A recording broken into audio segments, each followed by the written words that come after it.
আমি অফিসে থাকাকালীন সময় কাউকে না পেয়ে একা একা ফরজ সালাত পড়ার সময় হঠাৎ করে দেখা যায় একাধিক লোক এসে জামাতে ফরজ সালাত শুরু করে। সেই সময় আমি কি একাকী নামাজ ছেড়ে দিয়ে জামাতে শরীক হব নাকি একা একা পড়ব? আমাদের লক্ষ্য রাখতে হবে যে কেউ যদি আমাদেরকে, আমরা একা একা জামাতে দাঁড়ানোর পর দেখি জামাত শুরু হয়েছে, তাহলে আমি জামাত ছেড়ে নিজের নামাজ ছেড়ে ওই জামাতে শামিল হওয়ার সুযোগ নেই।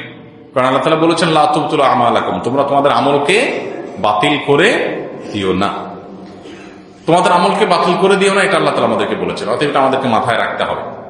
এখন আমরা যদি কেউ মনে করি যে না আমি একা শুরু করছি, এখন জামাতে পড়লে তো 27 গুণ সওয়াব হবে, সেটাতে আমি যদি যাই তাহলে সেক্ষেত্রে আমার নামাজটা ভাঙতে হবে। নামাজ ভাঙা এটা ভালো কিছু না। হ্যাঁ, মানুষ নামাজ ভাঙতে পারে নিরুপায় হয়ে, কোনো বিপদ হয়েছে, কোনো বিশেষ কারণে নামাজ ভাঙতে হয়েছে, অজু ভাঙছে সেজন্য ভাঙতে হয়েছে, এটা ভিন্ন কথা। কিন্তু আপনি অতিরিক্ত সওয়াবের জন্য এটা করতে পারেন না। আপনার দাঁড়ানোর আগে চিন্তা করা দরকার ছিল যে আশপাশে জামাতের কোনো ব্যবস্থা আছে কিনা, সেই জিনিসটা আমাদেরকে লক্ষ্য রাখতে হবে। আল্লাহ আমাদেরকে বোঝার তৌফিক দান করুন।